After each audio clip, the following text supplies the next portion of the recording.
ओम शांति। सुनेंगे प्यारे प्यारे बाप दादा के 3 दिसंबर 1984 के मधुर महावाक्य।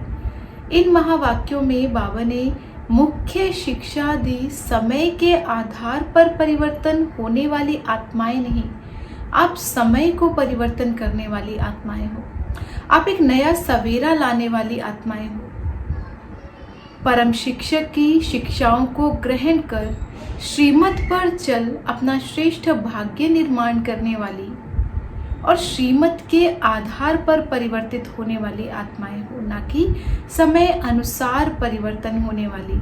आपका शिक्षक समय नहीं है, आपका शिक्षक परम पिता परमात्मा, परम शिक्षक सतगुरु है।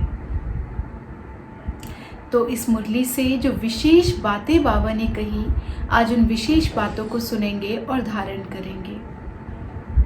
बाबा ने कहा, आप विश्व परिवर्तक को बच्चों को संपन्न श्रेष्ठ समय का आवाहन करने का कार्य मिला हुआ है। आप विश्व परिवर्तक बच्चों को संपन्न श्रेष्ठ समय का आवाहन करने का कार्य मिला हुआ है। अभी हम संपन्न श्रेष्ठ समय का आवाहन कर रहे हैं, ये कार्य हमें मिला हुआ है। आप निमित्त हो सुनहरे सवेरे का समय लाने के लिए।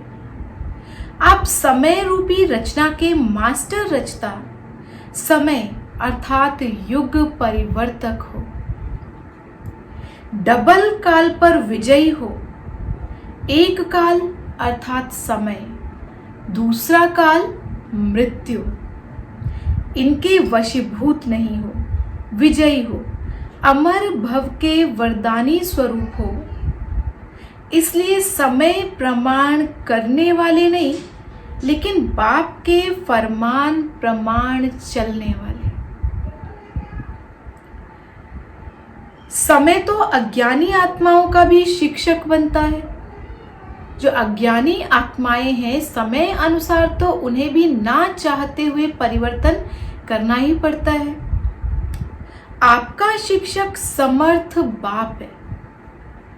कोई भी तैयारी समय के पहले की जाती है, ना कि उस समय पर। समय आने पर तैयारी नहीं की जाती।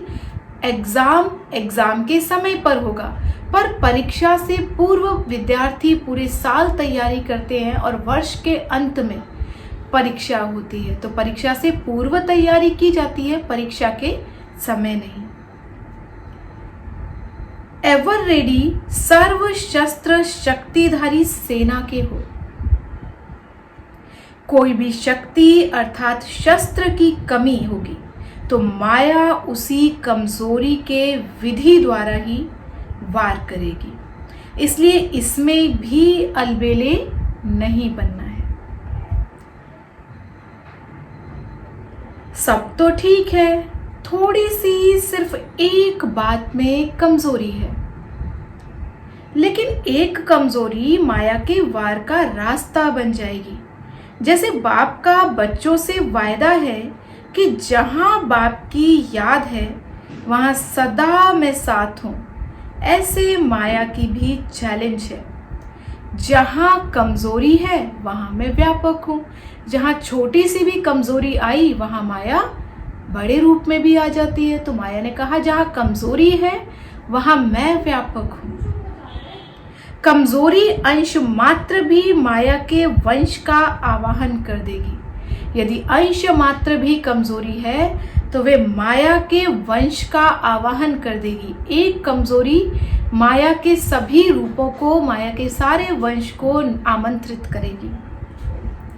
सर्वशक्तिवान के बच्चे तो सब में संपन्न होना है।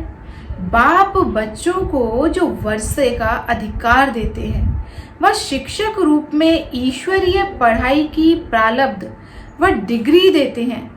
वह क्या वर्णन करते हो? सर्वगुण संपन्न कहते हो, वह गुण संपन्न कहते हो।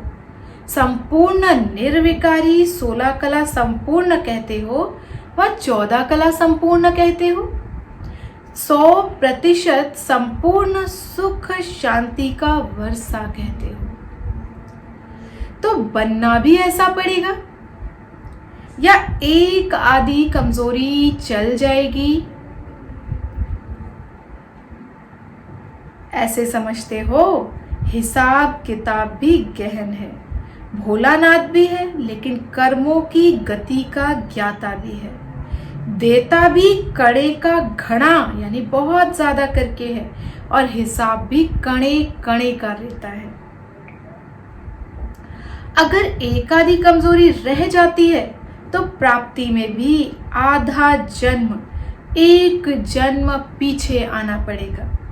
श्री कृष्ण के साथ साथ वह विश्व महाराजन, पहले लक्ष्मी नारायण की रॉयल फैमिली, वह समीप के संबंध में नहीं आ सकेंगे।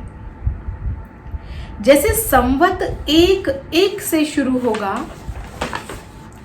ऐसे नया संबंध, नई प्रकृति, नंबर 1 नई आत्माएं, नई अर्थात ऊपर से उतरी हुई नई आत्माएं, नया राज्य, यह नवीनता के समय का सुख, सतो प्रधान नंबर 1 प्रकृति का सुख, नंबर 1 आत्माएं ही पा सकेंगी।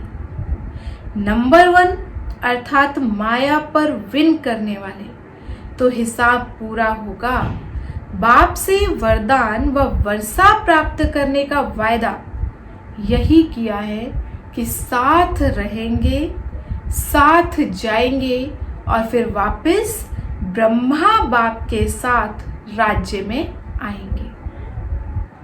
यह वायदा नहीं किया है कि पीछे पीछे आएंगे, समान बनना ही है, साथ रहना ही है।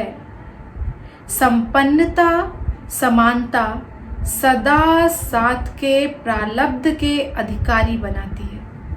इसलिए संपन्न और समान बनने के लिए जो बनने का समय है वो अलबेलेपन में गंवाकर अंत समय होश में आए तो क्या पाएंगे?